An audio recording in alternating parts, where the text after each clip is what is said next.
let us begin our reflection on the first reading, the second letter of St. Paul to the Corinthians, wherein St. Paul says that we are earthen vessels. Kung sa Tagalog po, tayo po ay mga palayok gawa sa lupa. And as such, when we look at earthen vessels, it is fragile, it is cracked, it is porous. And yet, when we look at the earthen vessel, what does the earthen vessel represent? It represents us, that we are also weak, that we are also fragile. But what is more important is, what does it contain? Ano nga ba ang nilalaman ng earthen vessel? I think what Paul is stressing is we are vessels of Christ. We contain Christ within us. Christ has shared His life with us. He has totally given Himself to us. Buong-buo niyang binibigay sa atin ang kanyang sarili. But because we are earthen vessels, there are cracks. It is porous. We cannot really contain Christ in all Christ's purity. Parang may tumatagas. Parang kung titingnan natin, in earthly sense, we say that we have not been totally faithful to Christ because we are weak. And that is why, when we look at the gospel, it speaks about, it is not just about the act. Hindi lang yung basta yung sinasabi, ano ba yung ginawa mo? Pero ano ang nanatili sa puso mo? Ano ang nangyari sa puso mo, sa kasalanan mo? Has your heart been transformed because of your sin? I think that is more important. What has happened to has your heart hardened because of your sin?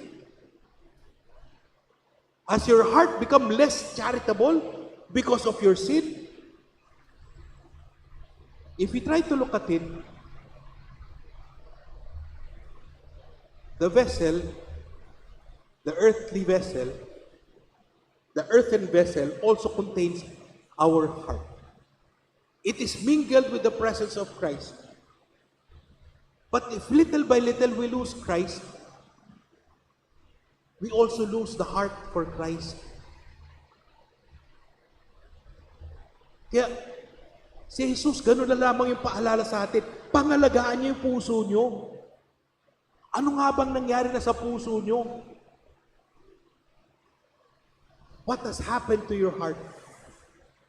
And I think that is a more important question that we need to ask ourselves. Nasaan na nga ba yung puso natin? Na-normalize na ba sa atin yung paggawa ng mali? Na-normalize na ba sa atin yung paggawa ng, kunyari, for 8 hours of work or 8 hours pay, do we do 8 hours of work? Di ba? Has it been normalized? Masaya ba tayo na nakakalusot tayo sa ating trabaho? Di ba? Yung nakakaisa tayo sa ating kapwa, masaya ba tayo? Sometimes we are proud of it. Diba? Naisahan natin ang sistema. Nadaya natin ang sistema. Pero, what has happened to our heart? Kaya nga si Jesus, in the gospel, Jesus really stresses, watch out with what happens to your heart. Because sometimes it is not reversible anymore. Our hearts have been so hardened that we don't notice the little sins anymore. Our hearts have been so hardened that we constantly ignore the plea of the poor. Yung hinagpis ng mga mahihirap, hindi na natin pinapansin. And that's why we ask ourselves, Where lies our heart? Nasaan nga ba ang puso ko? Ito ba ay malapit pa rin kay Kristo o malayo na? Ito ba ay nakikinig pa rin kay Kristo o hindi na? Ito ba ay naglilingkod pa rin kay Kristo o hindi na? Very simple question. But just like Jesus, His questions touch the heart. And it is very important for us to be honest before Him. Ito yung mga bagay na hindi nakikita ng ibang tao. Pero alam natin ito. And that is why the only person who can answer this question is ourselves. Tayo din. And there is nobody to condemn or to judge us. Baka tayo pa yon. But God will not judge us. He's asking this question for us to wake up. How far are we from God? And that little by little, God is reminding us, step forward closer to me.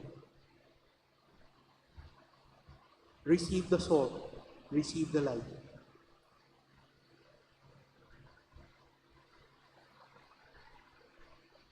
The challenge for us really is great.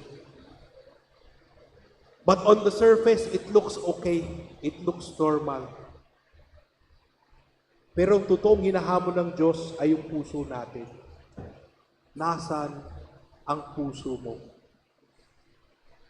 Pwede tayong nakabihis na nakasutana, di ba? Pero nasaan ang puso mo? Pwedeng nandito kami sa harap, nakabihis ng regalya, pero nasaan ang puso mo? Pwede ilan sa atin, officers sa PPC, PFC, pero nasaan ang puso mo? It is a question, a very personal question we ask ourselves, and nobody else can ask. And hopefully, it becomes a wake-up call for us, for all of us. That we have distanced ourselves from God because of our weakness. And we ask God, Lord, reel us in. Hatakin mo kami papunta sa iyo para maramdaman namin ang presensya mo. Ayaw naming lumayo sa iyo. Tanggapin mo ang puso namin. Linisin mo. Paghilumin mo. Mahalin mo. At kami tutugunin sa iyo ng may pagmamahal at pagtalima.